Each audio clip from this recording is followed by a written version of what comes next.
오늘 오후 서울 양천구의 한 초등학교 앞. 휴일인데도 교문 앞에는 사람들의 발길이 끊이지 않습니다. 지난달 31일 자택에서 스스로 목숨을 끊은 초등교사를 추모하는 사람들입니다. 수고하셨습니다. 그리고 사랑합니다. 제자들과 동료 교사들은 미처 전하지 못한 말들을 쪽지에 담았습니다. 지금 학교를 다녀가지고 선생님한테 어떤 말씀 해주고 싶었어요? 너무 수고하셨어요. 부와 자녀를 잘못했으니까 그가 전이라고 그러는데 세상에서 얼마나 힘들었으면 잘 선택을 하셨을지 마음이 너무 아파서. 학교 측은 교정에 헌화대를 마련했고 현장을 찾지 못한 동료 교사들은 근조 화환을 보냈습니다. 숨진 교사가 일하던 초등학교 앞 골목인데요. 이렇게 전국 각지의 교사들이 보낸 근조 화환이 골목을 가득 메웠습니다. 숨진 교사는 교직 14년 차로 사고 직전까지 6학년 담임을 맡았습니다. 육아휴직 이후 작년 2학기에 교과전담 교사로 복직했는데 올해 6학년 담임을 맡은 뒤로 연가와 병가를 내는 일이 잦았던 것으로 전해졌습니다. 이에 대해 교사노조는 숨진 교사가 6학년 담임을 맡은 뒤부터 교직 생활에 어려움을 겪었다고 주장했습니다. 이와 관련해 조희연 서울시 교육감은 오늘 SNS를 통해 고인에게 학내 문제가 있었는지 진술과 정보를 습득하겠다고 밝혔습니다. 그러면서 고인의 사망과 악성 민원과의 관련성이 확인되면 수사기관에 고발하겠다고 말했습니다. 어제 전북 군산 바다에서 숨진 채 발견된 초등학교 교사의 사망 원인에 대한 조사도 진행 중인 가운데 해당 교사가 평소 가족에게 힘들다는 말을 했다는 동료들의 증언도 나왔습니다. 해경은 해당 교사의 휴대전화 포렌식을 의뢰하고 사망 경위를 파악하고 있습니다. MBC 뉴스 구나인입니다.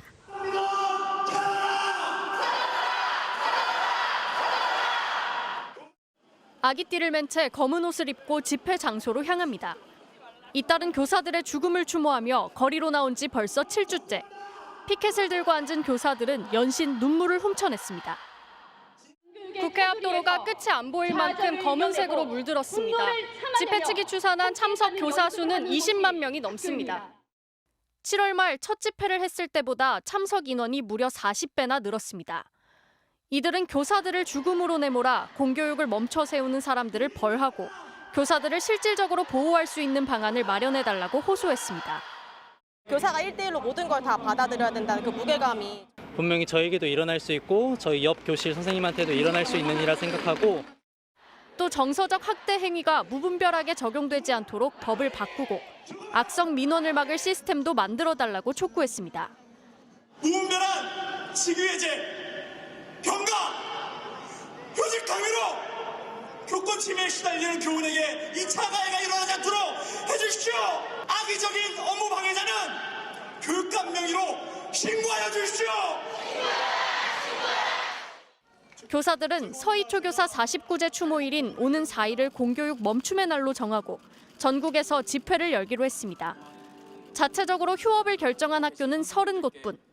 교육부가 집회 참석을 위한 휴가 사용은 불법이라며 징계와 형사 고발까지 예고해 또 다른 갈등의 불씨가 될 것으로 보입니다. MBC 뉴스 김재인입니다. 이영승 선생님 부임 첫 해인 2016년 담임을 맡은 6학년 입안 학생이 페트병을 자르다 손을 다쳤습니다. 수업 도중 발생한 사고라 학교 안전공제회 보상금 200만 원을 지급했습니다.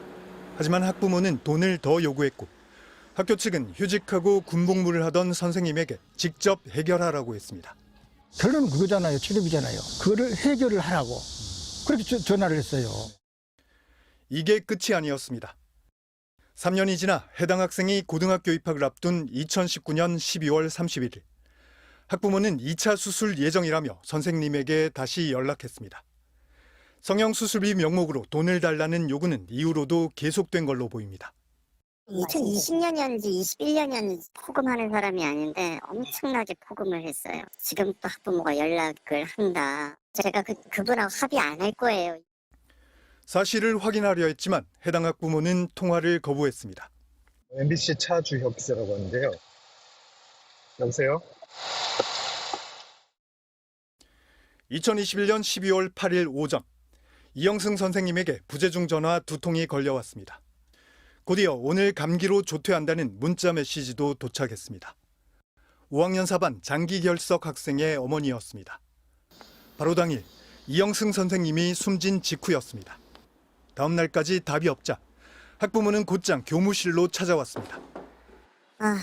막 찾으시더라고요. 굉장히 난폭하셨어요. 갑작스럽게 작고하셨다라고 말씀을 드리니 안 믿으셨어요. 거짓말하지 말라고 하셨어요. 급기야 직접 확인하러 장례식장에 찾아간 학부모. 하지만 조문은 하지 않았습니다. 여기 서 있는 시간도 상당히 길었는데 들어오세요. 아니, 저는 방명록 작성을 놓고는 유족들과 실랑이를 벌이기도 했습니다. 어머니, 남의 장례식장이 누구 터예요? 아니, 저한테 사는 거 아세요? 어머니 몰라요. 어머니 소원 얘기 안 해주셨잖아요. 누구 학부모인지도 얘기 안 해주셨잖아요. 제가 무슨 일로 왔나 봐요. 그렇죠. 당시 유족들은 악성 민원을 제기했던 학부모일 거라 직감했다고 합니다. 와서 인사 한 번 안 하고 가잖아. 너무 화나잖아. 장례식 방문 목적을 묻는 MBC 전화에 해당 학부모는 이렇게 반응했습니다. 어머니 그날 장례식장 가셨죠? 모르겠습니다. 전화하지 마세요. MBC 차주혁 기자님을 제가 그러면 역으로 조사를 해야겠네요. 목숨을 끊기 전날엔 따돌림을 당하는 학생 부모의 또 다른 민원이 있었습니다. 아이를 따돌린 학생들에게 공개 사과를 시켜달라. 이 요구는 들어줄 수 없다고 했습니다. 왜 그렇게 화를 심하게 내셨나요? 아무것도 해주시는 게 없잖아요. 모두의 선생님인 건 맞지만 그럼 우리 아이한테는 선생님이 어떤 역할을 해주실 수 있냐. 전 이런 식으로 화를 냈죠. 이들 3명의 학부모는 서로의 존재를 몰랐습니다. 선생님이 힘들었던 것도 다른 학부모 탓이라고 생각했습니다. 요즘 엄마들처럼 별거 아닌 일에 또르르 학교를 가서 이거 고쳐주세요, 저거 고쳐주세요 이렇게 떠넘기듯이 한 게 아니고 선생님이 원래 하시는 일이 그거잖아요. 학부모들의 민원을 혼자 감당해야 했던 이영승 선생님은 원래 하던 일을 끝내 견디지 못하고 30살 생을 마감했습니다. MBC 뉴스 차주혁입니다.